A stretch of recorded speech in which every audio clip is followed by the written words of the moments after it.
I used to own the 85mm 1.2, but I sold it and bought the 1.4, and here's why.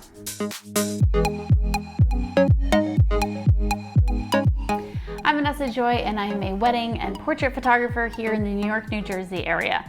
I'm going to give you a real-world, hands-on review of the 85mm 1.4. Now, in your head, you're probably thinking, you own the 1.2, why would you sell it for a 1.4? Because, you know, in photograph terms, a wider lens, a faster aperture, like that's the better one, right? So the 1.2 is better than a 1.4. And yes, I would say that if we were talking about the 50mm that Canon has, the 1.4 is not better than the 1.2. However, in this case, Canon came out with this 85 1.4, and I knew I had to take a look. Number one, this lens has image stabilization built into it. This is huge. One, for me, because I'm super shaky whenever I'm photographing a couple. I'm one, moving around fast, but I'm also shaky in holding it because I'm usually thinking about my next shot. So as much as I do my good job and I hold my breath and I stable my camera and all these things, there's still a little bit of camera shake. I also use this lens in low light, or well, I do now, but let me get to that.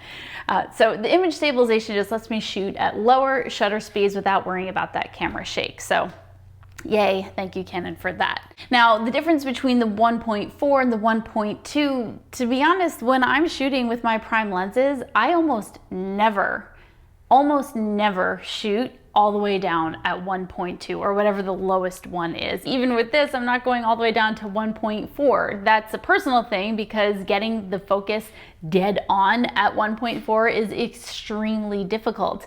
I mean, even like a breath in that moves the camera a little bit further or closer away from your subject is gonna throw whatever you had in focus out of focus. And the biggest thing with this lens, you know, I loved my 85mm 1.2, but I hardly ever shot it because the focus was so slow. It was a great lens outside. I could never use it in a nighttime shot. I could never use it during the dances, and I would want to because it's beautiful, but now I can. The focus on this baby is way faster. So I'm shooting it during receptions. I'm shooting it during nighttime shots. I love using it for first dances.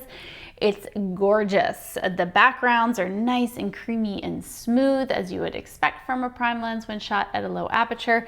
So I am absolutely loving this. Now, I shoot with an 85, you know, not only with my DSLR, but I've also shot with the 85mm on the RF line of lenses, so for the mirrorless camera. And so this lens is actually a lot smaller and lighter. For whatever reason, the RF lens is a lot bigger, so this is actually a really nice size to have on my DSLR, which is a little bit heavier, obviously, than a mirrorless camera. So that's a factor that comes into it as well. This lens runs right now at the time of this recording at $14.99, which is your average price for a DSLR prime lens. It's actually kind of on the lower side.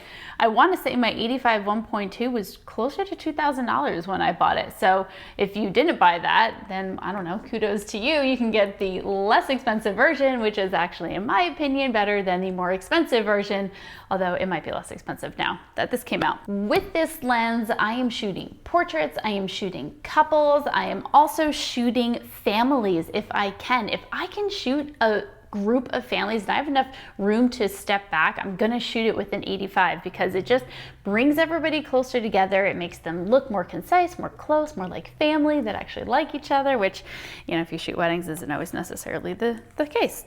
Yeah, and shooting it during any kind of nighttime is now a factor. You can do it because it's a faster lens. So I really do love it. You know, it's beautiful. Nice smooth focusing ring here. Not that I manually focus, but it's a gorgeous lens for video as well. All right, I think that's it. I think that's all I have to tell you about this lens.